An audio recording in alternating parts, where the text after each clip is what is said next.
Arbana godet Big Brother.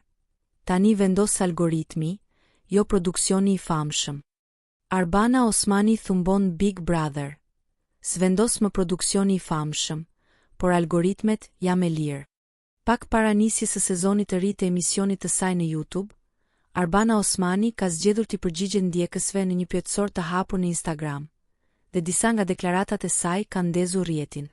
Moderatorja, e cila për më shumë se një dekadë u identifikua me emisionin Big Brother Albania në Top Channel, është shprehur hapur për ndryshimet që kanë ndodhur në botën e reality show-ve, duke lënë të kuptohet një thumb të qartë ndaj televizionit ku u rrit profesionalisht.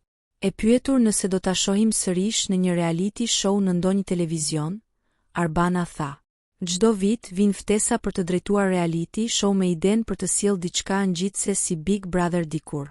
Problemi është që tani nuk vendos më produksioni i famshëm, por algoritmet. Dhe këto të fundit kanë sjellë një kaos, duke bërë që nga reality të mbetet pak ose as pak." Deklarata u lexua gjerësisht si një kritik indirekte ndaj formatit aktual të Big Brother VIP Albania, për të cilin publiku shpesh ka ngritur akuza për skenarizim dhe manipulim të ngjarjeve për të ndjekur vetëm shikueshmërinë. Ajo shtoi se realiteti është kthyer më shumë në lojë digjitale dhe jo në reflektim të jetës reale. Kam përshtypjen se realityt janë në një fazë transformimi dhe gjithnjë më shumë do funksionojnë si video games. Madje, moderatorja ndau një batutë të djalit të saj Joni: "Mami, pse nuk e bën një lojë si Robloxi, por me Big Brother?" Në një tjetër pyetje: "Pse vendose të qëndrosh në YouTube dhe jo të rikthehesh në televizion?" Arbana u përgjigj me ironi: "Sepse edhe duke qenë në YouTube njerëzit vazhdojnë të zgjedhin të më shohin në televizion." Duke shoqëruar përgjigje me statistika që tregonin se mbi 50% e ndjekësve e shikojnë programin nga ekrani i televizorit. Por ndoshta komenti më reflektues i saj ishte ai për dominimin e algoritmeve në botën e media sociale dhe televizive.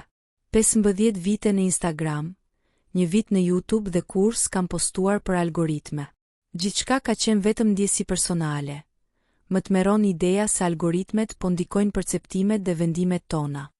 Me këtë qëndrim, Arbana Osmani duket se pozicionohet qartë përballë modeleve të sotme televizive, që shpesh sakrifikojnë autenticitetin për viralitetin dhe klikimet.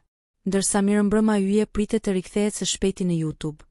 Mbetet për tu parë nëse Arbana do të sjellë një frymë të re në mënyrën si konsumojmë përmbajtje, larg garës për shikueshmëri dhe afër njerëzore së vërtet.